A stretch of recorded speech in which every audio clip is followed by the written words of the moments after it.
All right, what's up, guys? This is episode 77 of another Jags podcast. I'm here with my boy Mike. What's up, brother? Mike, what's up? And we're talking about D-line tonight. And this is a Saturday night episode, so this is unannounced special episode. We've had this trend of doing one episode on Wednesday and then throwing in a random episode during the week. And we think this is going to be our night, Saturday night, Sunday night, one of those nights. We're talking D-line tonight. If you haven't yet followed us on Twitter, we're at Another Jags Pod. Facebook and Instagram, Another Jags Podcast. And I got to say, I'm not one to brag. Oh, you're not? That's not the Jason I know. I'm not one to brag, but we were just informed by our podcast affiliates that we are the number one downloaded Jags podcast. Wow. Most downloads of any Jags podcast. Like, I'm blown away. Like, and I gotta say it to the fans because we're not former players, obviously. Yeah. If you're watching our YouTube, very clearly. if you're watching our YouTube live show, we are not former players. We're not even like employees or former employees of a radio station or the Jaguars. And to hear that we're the most downloaded Jags podcast is kind of sobering at this point. So, thank you guys. Like it's awesome. So thank you so much. We're pumped about it. We're going to be here with you. I think part of it was that we did podcasts all through the off season, and these other guys just kind of popping back in now the season's starting. But you can go back and listen to any of our podcasts. We've been breaking down positions all summer, and tonight we are on D-line. But before we get to that, Pretty good group. I think we saved the best for you to be on here. Okay. You know, I got to say. I appreciate it. But before we get to D-line, I'd like to just talk real quick about things that are happening amongst the team. And so right now it's training camp. And there's been videos that have come out. Have you personally been to any of the I have not, no. in the training camps? So from the videos that have come out, what are your thoughts on what you see so far? Defense looks good. Nick Foles has looked okay at times. Definitely. Look, he's okay. Let me just pause you there. He's looked okay at times. So Because all there's the a videos reason that Marone called the defense off the field so that the offense could practice. That's how good the defense has looked. And that could be contributed to the backup quarterbacks back up. So, but I've seen a few Nick Foles throws that were okay. He had to throw to Conley. It looked good. Yeah. He's had to throw to D.D. Westbrook. It looked good. But so overall, is it what you expected? Yeah. No pads. He's going against an elite defense with average playmakers. So, but it's the difference between him and Bortles though is night and day. It's incredible. That's the biggest thing for me is that leadership. It just feels different with him not there. All right, so Brent Papineau on YouTube, and we just want to take this time to tell you we are on YouTube Live. So if you're a night owl, because we do these shows late at night, we can't. I mean, we have lives like you do.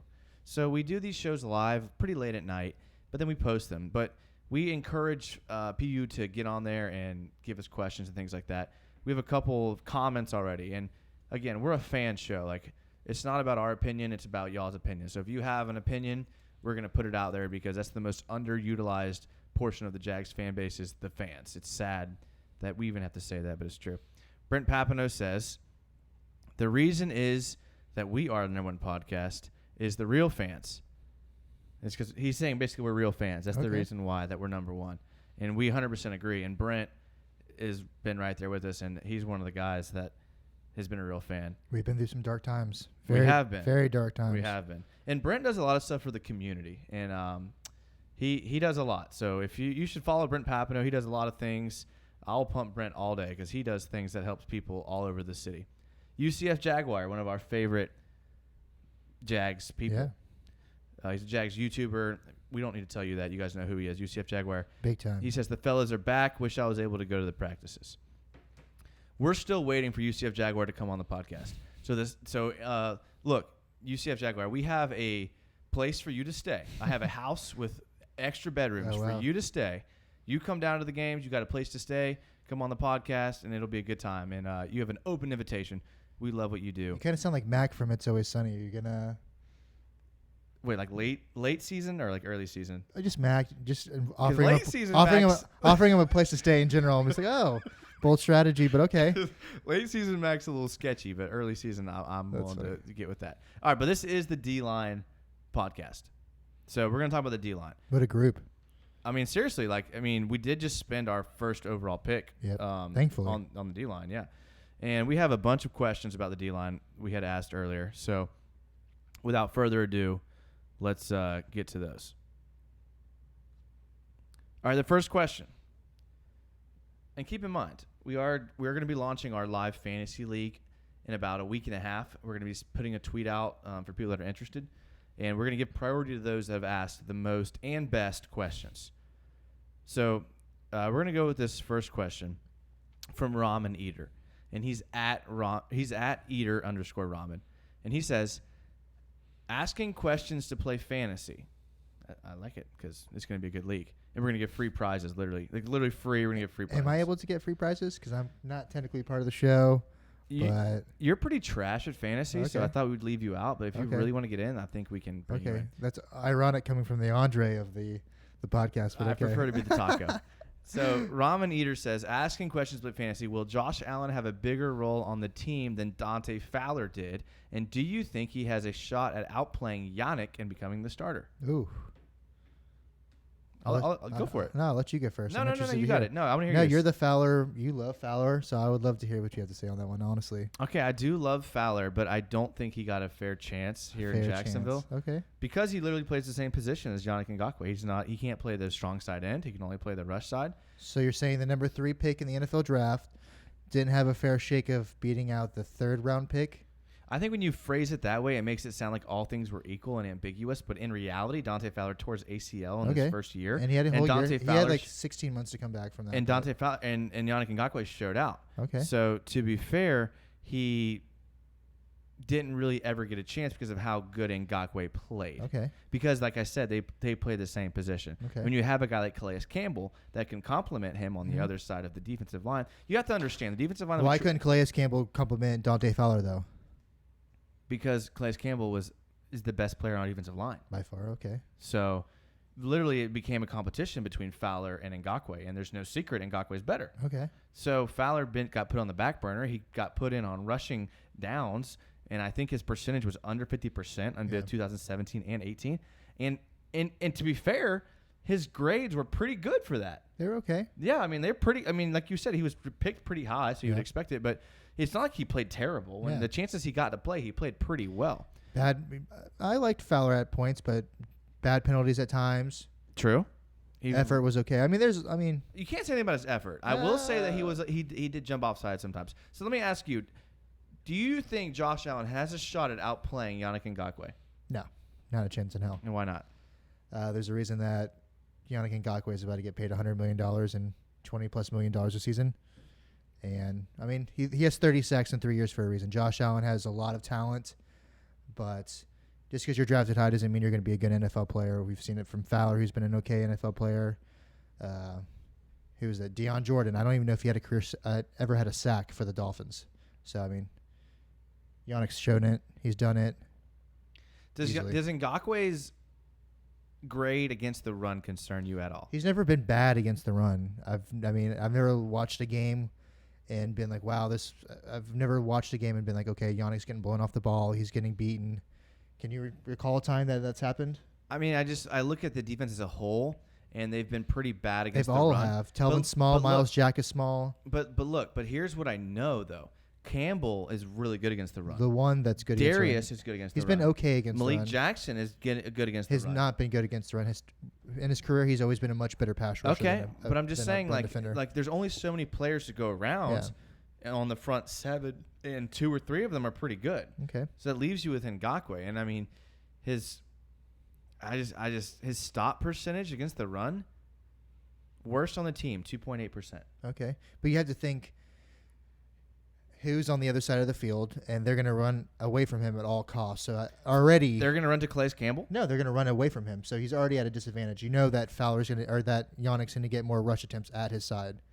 That should give him the opportunity to play better. I feel like you're getting targeted more, if anything. They're going to.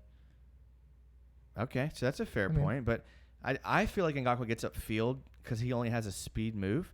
Like the chop everyone talks about is a good move. Yeah. but it's no secret he's not great against the run. Okay, I mean he's an average run defender. I mean, I don't know if Josh Allen's any better.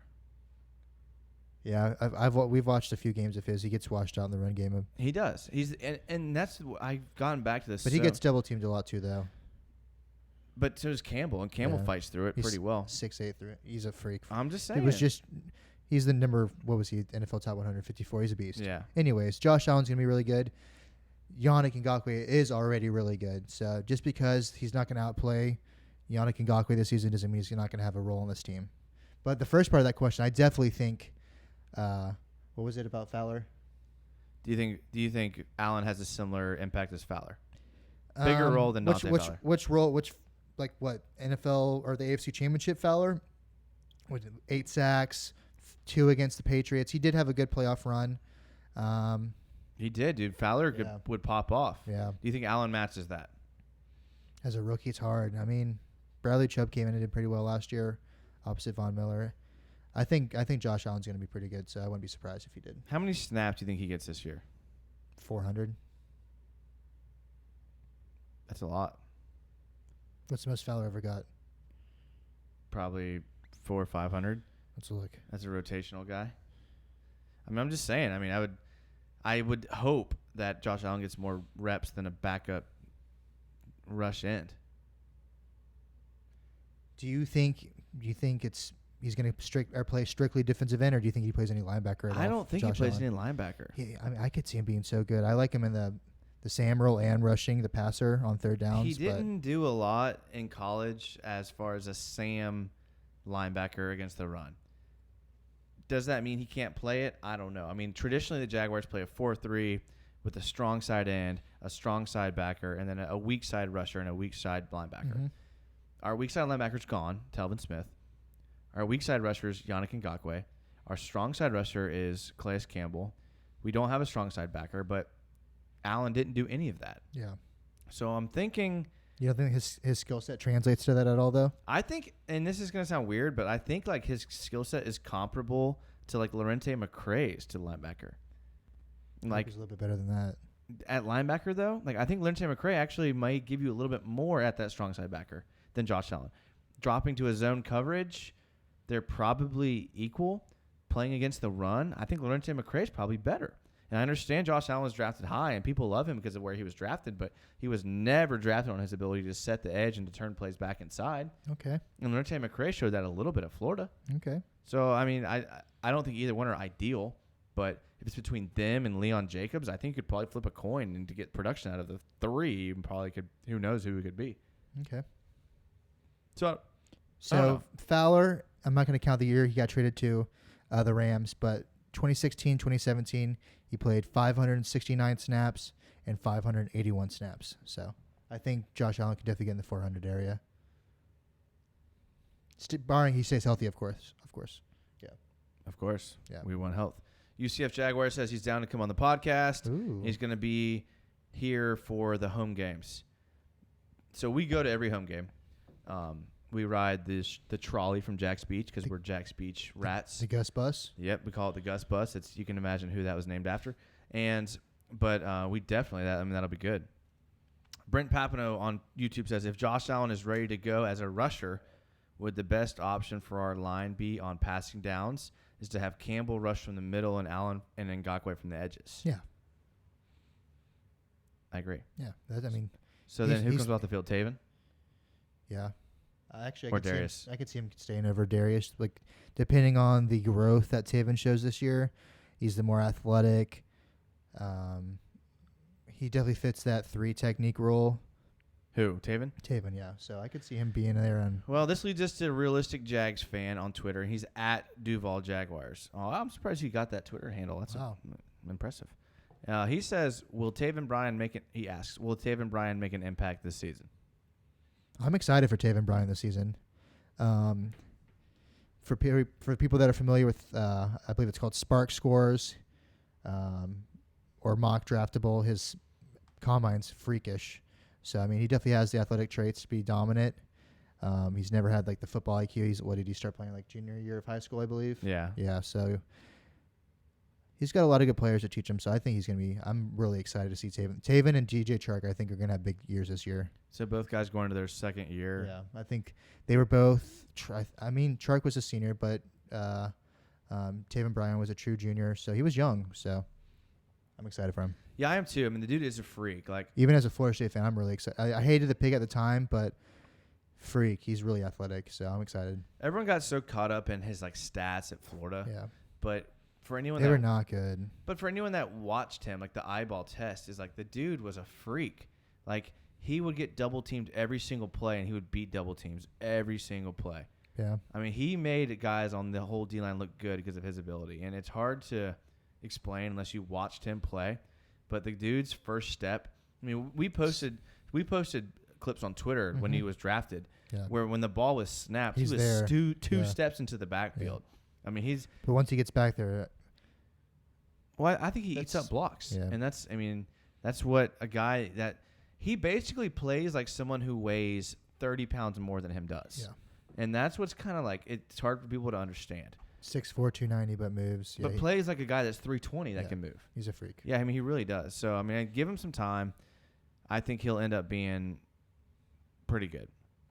All right, so we've talked about Ngakoue. We've talked about Norente McCray, surprisingly. He got into this. Yes. Dante Fowler got into this somehow. What do you expect from Calais Campbell? Calais. What am I expecting? I really hope he stays healthy, first and foremost. Always going to be a leader. Still probably the best defensive player on the line. Gotta be. I don't know if it's close. He was so good last year, even being hurt and old. Yeah. Yeah. What was his PFF grade last year? Like 92? 92. 92. Like for a 32-year-old? Yeah. That's insane, man. Drops in sacks, but he was the number one run defender. He is, dude. He made up for the entire line, man. He's a beast, man. The linebackers underwhelmed last year. Is he already in your top 5 for Jaguar favorite players of all time? Yeah. Yeah, I think he has to be. I loved him in Arizona a lot, just as a random player. But Jacksonville, I liked him because he took the Jacksonville contract for the money, but then didn't mail it in. Yeah. And you see so many times. He said it from the beginning that the talent was here. He called it. Yeah, he did. Yeah. And he can say all he wants. That's why he came here. But in reality, we did offer him the most lucrative contract of any of the teams. Yeah. But he didn't mail it in. No. And he's been a leader, and he's been one of the guys. He's had his best years here. He really has. That's insane. Yeah. Absolutely insane. So I'm pumped for Calais Campbell. I think this year will be a good year for him, and I'm excited to see what happens. All right, well, I think this is the time in the podcast. We hate to say it. Oh, God. But this is the time we got to take a little commercial break. If we have to. We do. We have to. So we appreciate you listening. There's going to be about 2 minutes of ads here. Support them. Tell them, hey, another Jags podcast recommended us. And let's say the product's terrible. Like, we've had podcasts that are about, like, movies, if you're not a movie person like me. And then we have some ads that are about, like, shaving devices. And if you're not really into that either, then that's fine, too. What you can do, though, to help us out, is you can go on our iTunes and you can give us 5 stars. And you can write us a comment, like how good we are. You can also subscribe to our YouTube channel. So, but if you just don't care at all and you're just in it for the Jaguar content, I understand. That reminds me a lot of myself. Yes. So just fast forward 2 minutes, and then we'll be coming back on segment 2, where we're going to get to the rest of your Twitter questions and more about the defensive line. So thank you for listening to another Jags podcast. Make sure to follow us on Instagram and Twitter and Facebook. Just search another Jags podcast. We're the first thing that comes up. We're the number 1 downloaded Jags podcast out there right now, and we are very humble when we say that. Thank you so much to you guys. Very humble. We'll be right back.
And welcome back to segment 2 of another Jags podcast.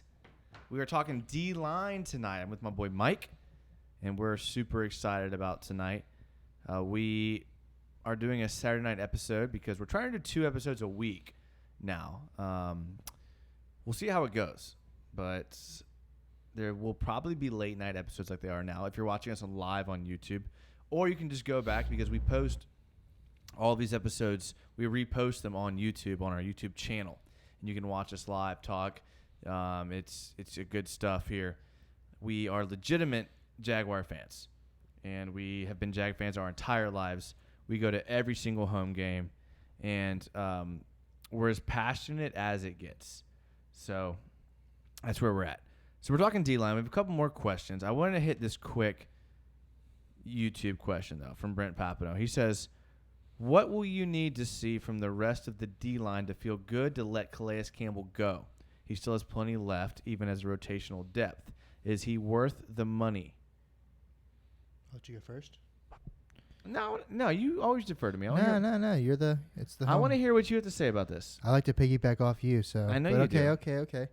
What was the question again? I'm sorry. The question is, Calais, is he worth a? what will you need to see to let him? What will you need to see from the rest of the D-line to let Calais go? Well, I'm actually more a believer in Yannick and Josh Allen playing both at defensive end than Jason is. He thinks we get run at too much. I can't see Calais unless he looks like unless he has like a Peyton Manning who just falls off a cliff. I couldn't imagine him not being on the Jags next season. What does his contract look like for next year? I know I'm not actually sure. We can look on Spotrac because they did. What do they do?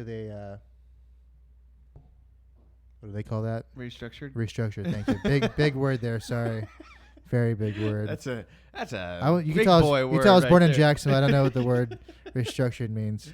No, they did. They restructured him to. I think they. What's he? I mean, because Marcel Darius is $20 million next year guaranteed. But on the books, Campbell is still at like 14.5, I think. Not guaranteed, but that's what his. No, he's getting paid 14.5 this year. No, I'm talking about Marcel. I didn't mean guaranteed, but that's what it is. Yeah, $20 million. So sure. Campbell, I think, is second most on the books this year as far as. I know originally it was like 14 or 15 million, but I'm not sure. I think he's 14.5 this year. Yeah. I'm just not sure how it works with the restructuring. Yeah, it's showing on Spotrac 14 next year, and dead cap it's 5 million, cap hit it's 14.5. Yeah. Yeah. No, I mean, people will get all bent out of shape about Foles, and I think Foles is only getting like 11.5 this year. Yeah, I think his comes later in the second and third year. I believe. So I mean, it's interesting to think about. So basically, you never answered the question. The salary cap's a myth. If he wants, the salary cap is not it a myth, absolutely man. is. When is the last time a good player got cut? It happens all the time. Oakland had to get rid of Khalil Mack. Cash flow. That has nothing to do. Oh It's my because Mark gosh. Davis is literally, he has no money besides the Raiders. People walk all the time because of money. No, when's the last time that's happened? The Seahawks couldn't re-sign Frank Clark. Why? I don't think they couldn't because they were giving what's his name. That's another cash flow thing. They were giving Russell Wilson. Cash flow. They just paid Russell Wilson and Bobby Wagner. Exactly. So they don't have this. You can call it cash flow. You can call it salary cap. Call it whatever you want. You have a finite amount of money you can pay your players. So you have to evaluate who's worth what. That's the Seahawks, though. Why did they let Richard Sherman walk? The Seahawks, the Raiders, why are the Cowboys holding out on Elliott? Why is all this stuff happening? Because Ezekiel Elliott just assaulted a security officer, but you only have so much money that you can pay players. It's not like a myth. Who else are we going to be paying? We have Jalen Ramsey. We have Miles Jack. Okay. We have AJ Boye. He's huge on the books. Okay. Yannick. What are we talking about? We're the worst example. Like, you could throw the Raiders and the Cowboys and the Seahawks at me, but the Jags are the worst example of overspending their limit. Exactly. We have money. We have no money. We have plenty of money. Why isn't Ngakoue tied up then yet? Because he still has a full year on his contract, and he's going to get paid eventually in the next week. All right. Well, I hope so. Okay. All right. This next question is from Josh Allen DeRoy, and he's at Dunder Mifflin 89. I can assume that means he was born in 1989, which I can assume means that he was born in the best year that was ever. So you guys are both old, is what I'm hearing. And he says, do you think Smoot gets any significant playing time this year? Also, do we have any chance of replacing Campbell when he leaves? No. Smoot's a cool dude. I do like his videos and stuff, but not a chance in hell. I think he could be a good depth guy, but as far as him replacing Calais Campbell, nah. Maybe I think Taven Bryan has a much better chance, or Josh Allen. Yeah, Smoot's a cool dude, but 0 sacks in 28 career games and 20 tackles. No, he's not the dude. Unfortunately, I hope so. I would love to see him break out. So, I have no opinion on Smoot. People like him because he's progressive, posts videos. He's a cool dude for sure. Cool dude, not a jerk. He could be what's his name? Hugh Douglas. He could be one of those guys. He could be Hugh Douglas. That's a good point. But there's not a lot of Hugh Douglases out there. For me, it comes down to your productivity on the field and what you've shown and even your potential. And for me, I just feel like Dwayne Smoot isn't the right investment for me for the rest of this team. From the very beginning, it was a weird draft pick. And for that reason, I'm out. Oh, God. He's been watching Shark Tank. Jesus. All right, moving on to the next question. This question is from Kev Click, and he's at KClick_6. And he says, Do y'all think Calais and or Marcel Darius will be with the team after this season? P.S. Let me join the fantasy league. Let me just tell you right now, Kev Click, you have a pretty good chance at the fantasy league because Jason loves a suck up. Not that you're a suck up, but he's a little brown noser, so he's all about that. No, keep going. Anything else to say? That's pretty much it, brown noser. Okay, all right. No, Kevin Click has a great opportunity because we are going to be giving away free prizes in this fantasy league. And because of that, we're going to give the spots away to people who have given the most quality questions. And Kev Click is up there with the quality questions. But be looking for the fantasy league. I don't want to say applications because we're not that formal. But we're going to put a tweet out there and we're going to in a week or so. So be looking. And I think Kev Click has a good chance. But I would like you to answer his question. Do you think Calais Campbell or Marcel Darius will be with the team this year? After this season. Calais will. Marcel Darius will not be. $20 million off the book for Marcel. Okay, if you had to rank right now, as far as skill, top 5 D linemen, who would it be? From 1 to 5. On our team? Yes. 1. Calais. 2. Yannick. 3. Marcel. 4. Avery Jones. 5. And then a toss-up between McCray and Taven Bryan. That's sad. Yeah. So you think the third best player on our D-line currently will not be renewed? Well, we haven't seen Josh Allen. That's true. That's a good point. I noticed he was on your list. Yeah. Who I expect to be very good, but he's a rookie. Is there any chance you're the contract guy? Is there any chance Marcel Darius?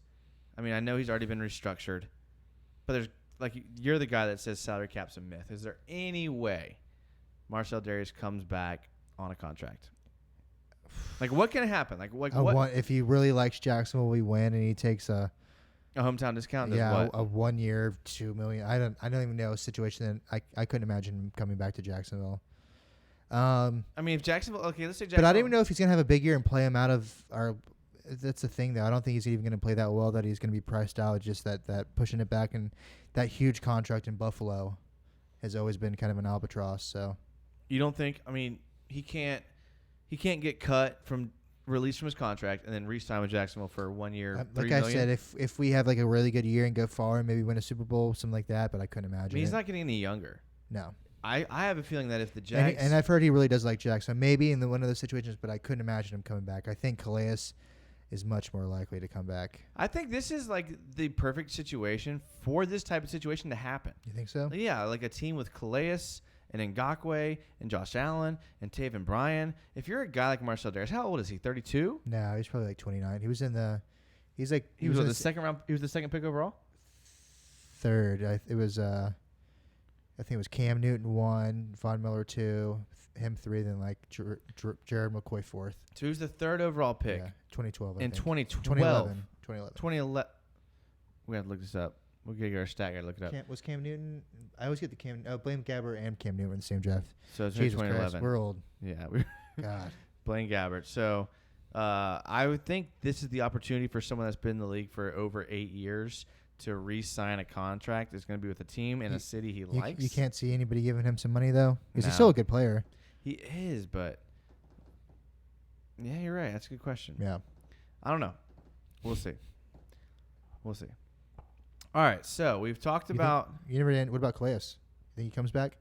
I do. Yeah. I think Calais is the type of guy that is really like faithful to his home cities. Yeah. So. But I could see someone still giving him money, like a little Malik Jackson getting 3 years, $30 million from. I could see him getting that kind of. Malik Jackson went to where? Philly. Okay, so Malik Jackson, how much playing time do you think he'll get at Philly? I think he'll play a lot next to Fletcher Cox. They have Jernigan still. I think he'll play a good amount of snaps, probably 70, 65%. With Jernigan and Fletcher Cox? Yeah. I don't know, man. He seems like the type of guy that's going to play like 40% of snaps. Jernigan had a bad back last year. Okay, so I think Malik Jackson's a better player than Jernigan. Okay, maybe. Even as an FSU fan, I think he's a better player than Jernigan. Well, we'll see. So did Tone Jones do anything for you? Tom Jones? Tone Jones. Oh, the guy from Green Bay. I think he's good depth. He's familiar. He played under the gentleman from the Packers that we just got, our old coach, Don Capers. Yeah. I think it's good depth. It's better than playing. I'm no offense to this gentleman, but I mean Eli Ankoy. Anku. Yeah, Anku. I mean, yeah. I'll definitely take the former first round draft pick. Yeah. All right. What about Dontavius Russell? Pretty high recruit coming out of high school. Talented, was a pretty productive player, but is one of those throwback 2-down linemen. I could see him going to be being in a good run stuffer. I mean, I feel like the Jags wouldn't have drafted him if they didn't foresee him getting at least some snaps. Yeah. And we developed the defensive line pretty well. Besides Smoot, right? And Taven Bryan. I hope he's not watching this. Jeez. He probably is. He's this media guy. He's had his chance, don't you think? Cold world. It's been 3 years, yeah. 0 sacks in 28 games, like we said. Yeah. So how do you not fall your way into a sack in one game? Especially for the Jags in like their heyday, when literally everybody was getting sacks. Yeah. Yeah, that's tough luck. That's tough luck. Michael Hughes, there's nothing for you? Who's the UCF dude? UNLV. Nah, nothing. All right, what about Avery Jones? We haven't talked enough about Avery Jones. What did I list him? It was him. I put him fourth. Him or Taven. He's a good player. He's versatile. Pretty good run defender. Pretty solid against the pass. Always seems to be healthy. Availability is the best skill set you can have in the NFL. I agree. Yeah, so I like some Avery Jones. He always seems to make plays. He ended up playing for Malik Jackson late in the year. He's solid. He's always been solid. I'll give him that. His stop percentage is 8.9%. Not bad. Which is the best on the team for people that have played over 15 games. Defensive tackle-wise, because Calais is higher, I believe. Campbell must have been on the DN list here on PFF. Yeah. Because according to the D tackles, he was the highest besides Lyndon Johnson. But Lyndon Johnson only played in 3 games. What was he? Calais is at 14.2.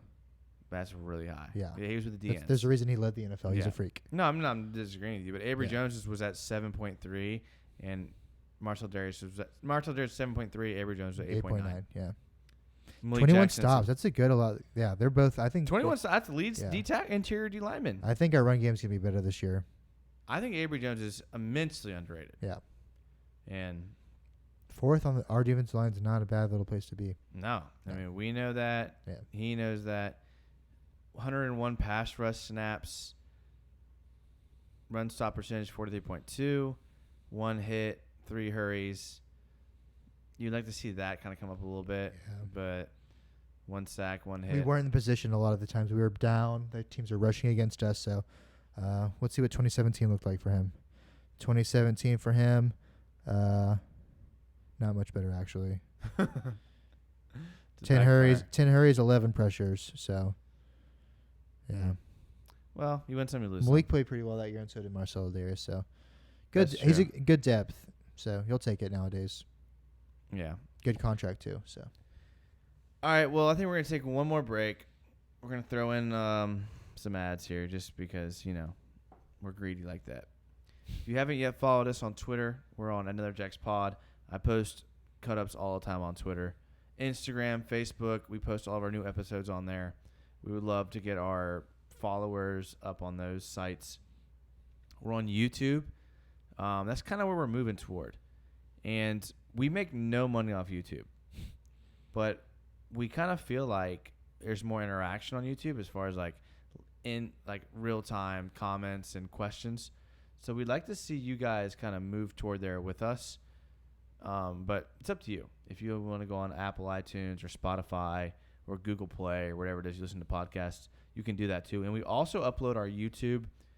Upload our like cut ups of our podcast without like the terrible breaks and Ads. yeah, all that. So go on there and hit us up.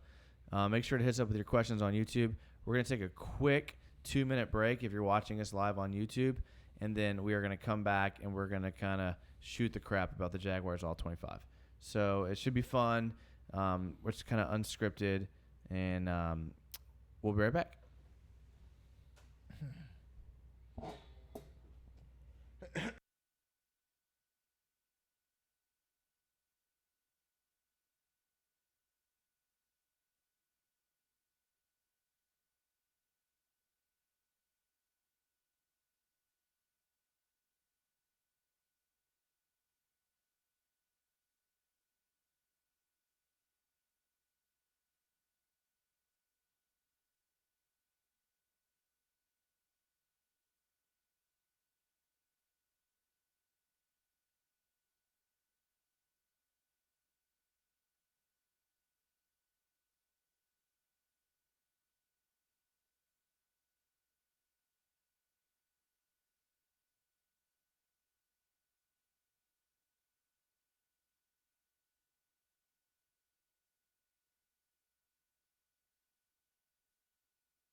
All right, and welcome back to segment 3 of another Jags podcast, the only podcast that records during the off season, apparently. Mm-hmm. But I get it. You know, life comes at you fast.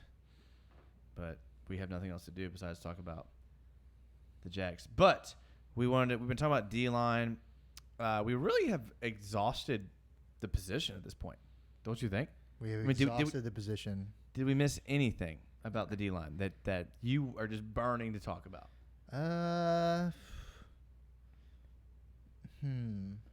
Well, we were talking about yesterday or the day before, we were talking about the San Francisco 49ers. That's pretty random. Yeah, remember D Ford and the Nick Bosa? D Ford, Nick Bosa, DeForest Buckner. Because Jason does really not like the thought of Josh Allen and Yannick Ngakoue playing together. Here was the question, and I'm glad you brought this up. Try to trick him. He tried to trick me, and he showed me a defensive line that was the 49ers. It was the PFF lineup. And it had Joey Bosa on one end. Yeah. And D Ford on Nick the other. Bosa. Nick Bosa. Not Joey? Same person. Nick Bosa on one end and D Ford on the other. And you showed me the D-line, and you said, what do you think about this D-line? And what did I say?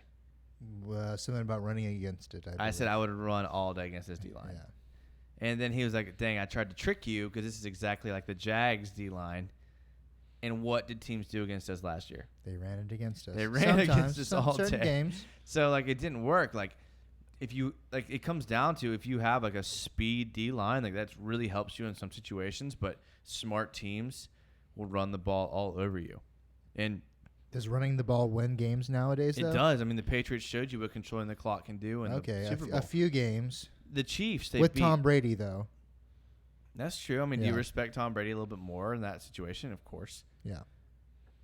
They're like, oh, crap, it's Tom Brady, and he has a run game now. So. But he didn't have much receiving game. Yeah, I mean, Julian Edelman, Chris Hogan. Who else did they have last year? The kick returner from Minnesota, that first-round draft pick, Cordell Patterson. Cordero Patterson. Cordero Patterson. So, I mean, it's not like he's throwing it to a Jaguars. All right, this is from UCF Jaguar on YouTube. This is our boy, UCF Jaguar. He says, I'm just ready for preseason week 1 so I can get a little substance to watch.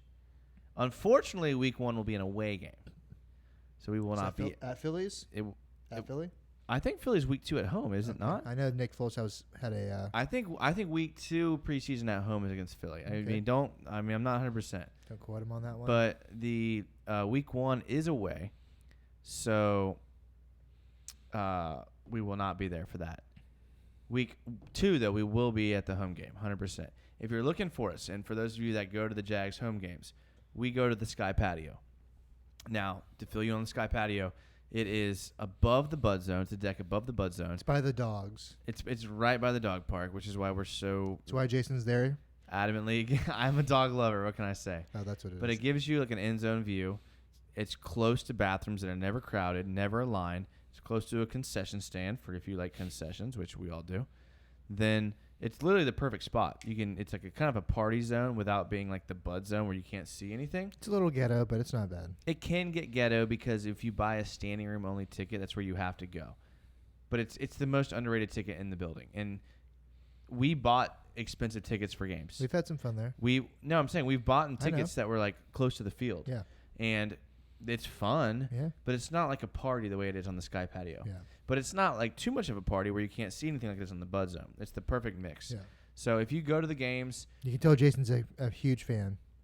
I am. You'll see me in my Jalen Ramsey jersey. I'm there every single The Gus Bus in the game. Sky Zone, yeah, that's. You know where to find us. Jason. Brent Papino says he's wondering if this might be the best time for a live YouTube for those on the West Coast.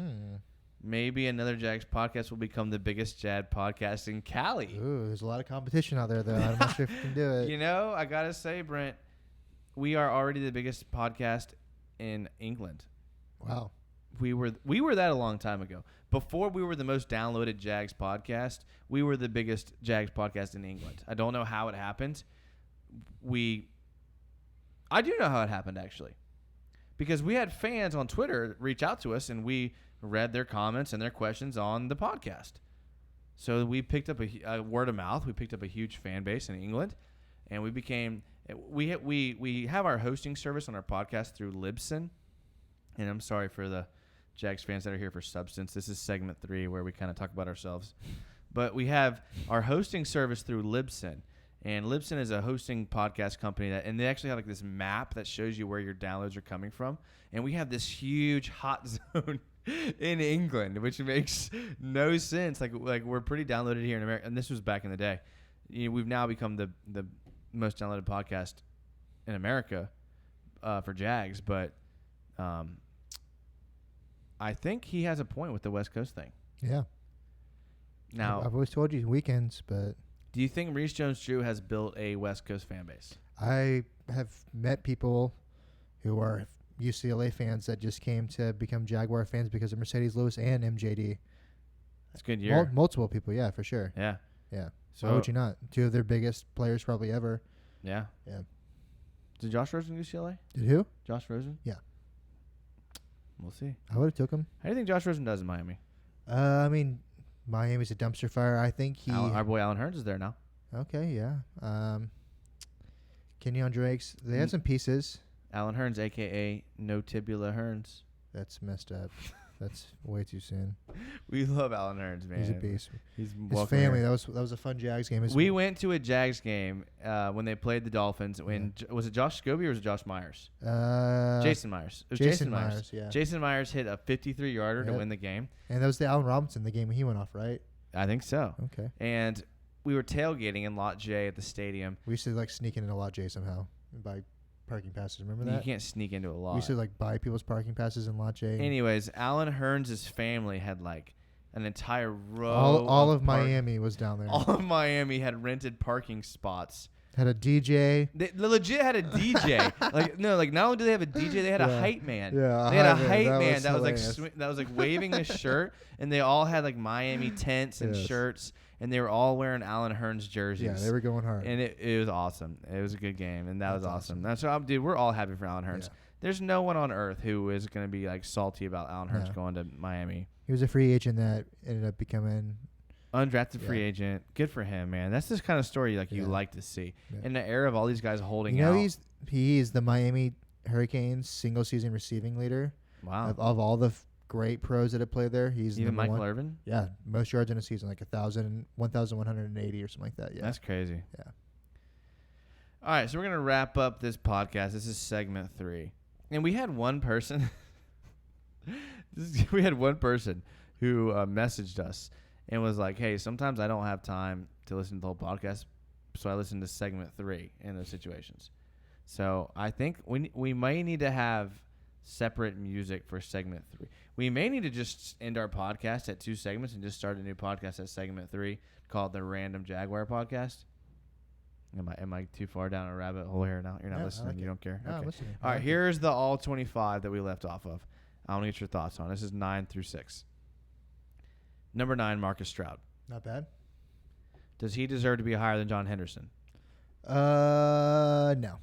In your brain, though, do you always kind of think of him being a little better than John Henderson? They were both really good. It's really hard to separate them, though, but I do remember John Henderson. I thought John Henderson was better, but they were both really, really damn good. Yeah, they were. Yeah. Number 8, Rasheed Mathis. Surprised Tony Brackens is ahead of him. I am, too. But maybe because we didn't watch as much football back then. Yeah.